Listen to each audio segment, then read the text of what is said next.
All right, welcome to the Arizona Coyotes 2019-20 Shotgun Season Preview. Thanks for joining me today. If you're not a subscriber, please consider doing so. I've been doing this for about a year right now. Could use your help. Let's get right into it, shall we? Starting with the end of the season stats for the Coyotes. They just missed the playoffs by a few points there. Now, they were 4th overall in their division. They were 18th overall in the league. Their defense was ranked...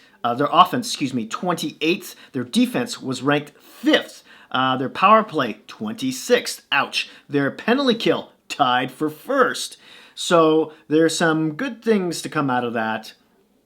And one of the reasons why, their offense, their power play and such suffered was because they lost 380 games to injuries last year, second only to the Anaheim Ducks. Just unbelievable how that happened. We're talking about Michael Grabner missing 41. He tied for the league in shorthanded goals, even though he missed 41 games. There was Christian Dvorak, who missed 62. There was Jason Demers, who missed 47.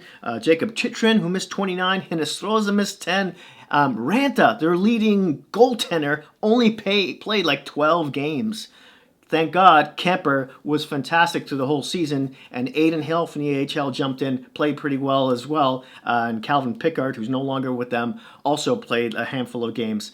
Now, the GM, what did he do over the summer to improve this team? A lot. He traded Galchenyuk and prospect defenseman Pierre-Olivier Joseph to the Pittsburgh Penguins, and now we've got Phil Kessel in the desert.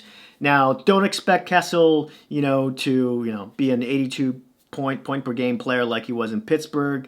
One of the reasons he came to Arizona in the first place is because of the coach Rick Tocchet, who's in his second season, did a fantastic job with the team last year, and they have a good relationship. So that's a big plus. Speaking of the coaches, there's been a little bit of a change there with the assistants. John McLean is going to continue his work with the forward group, but instead of coaching the power play, which was awful last season, he's coaching the penalty kill. Why? Because they hired Phil Housley. Now, Scott Allen was in charge of the penalty kill and the defense, which did fantastic last year. He was signed on to the 23rd. They hired Housley on the 20th of June. So the tea leaves were, the writing was on the wall there, and they just let him go. Strangely enough, now he's an assistant coach in the AHL again. Just bizarre. No NHL team picked this guy up. Speaking of you, Toronto Maple Leafs, who picked up Hackstall, former coach of the Philadelphia Flyers, instead of this guy. Whatever, I don't know. So that was a bit of a bizarre thing. I guess Phil Housley was too much eye candy to really, not grab because he was formerly of the head coach of the Buffalo Sabres. Before that, assistant to the in the Nashville Predator team. Now, like I mentioned, he's going to be in charge of the power play and the defense.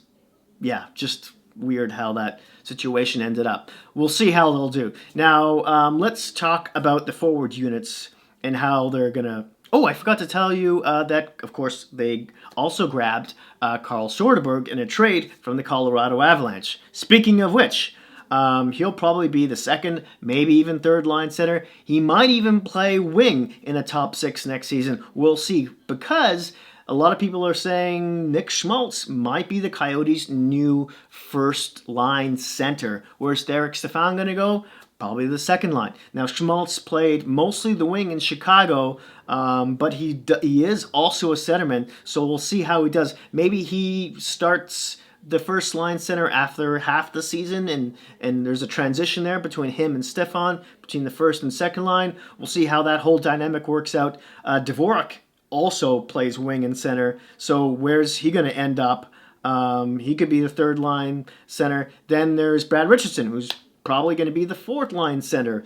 And then there is one of their best prospects, who's also a center, in Barrett Hayton. Maybe he has a few cups of coffee on that fourth line, maybe even the third line. Maybe they try him on wing too. I don't know. We'll see how that turns out. Kessel's obviously going to be on the first line there. With who else might be on the wing? Maybe it's Keller. Maybe it's Hinestroza. I don't know. Garland might be as high as the second line next season. We'll see what they end up doing with him. I'm very curious to see how all that shakes out. Now, their defense, there's nothing much to talk about here because it's one of the most balanced defense in the league, led, of course, by Oliver Ekman-Larsson. Number 1 through 7, they're all pretty steady.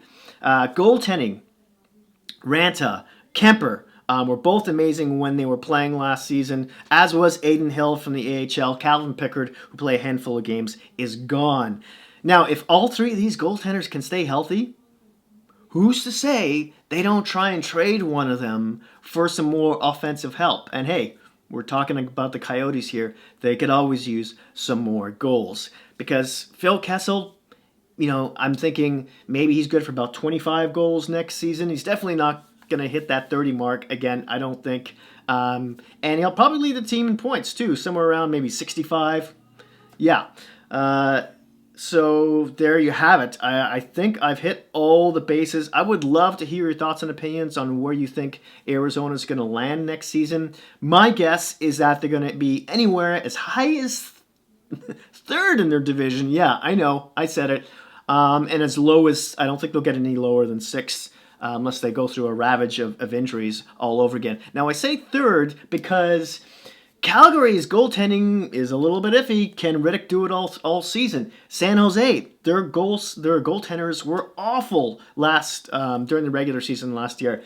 And then we all know the Vegas Knights are going to do really well. San Jose also lost Pavelski. They lost some goals there. So what's going to happen with that team as well? So it's up for grabs. With the new coaching staff, some more scoring, with some health on their side, maybe, just maybe, Arizona not only lands a playoff spot, but lands a little higher than everyone will expect them to in their own division. Thank you so much for watching. Hit that like button if you like this video. Smash that subscribe button if you haven't already. And hey, if you happen to have any Hockey Geek friends, please don't feel shy about sharing. Thanks again, and I'll see you soon.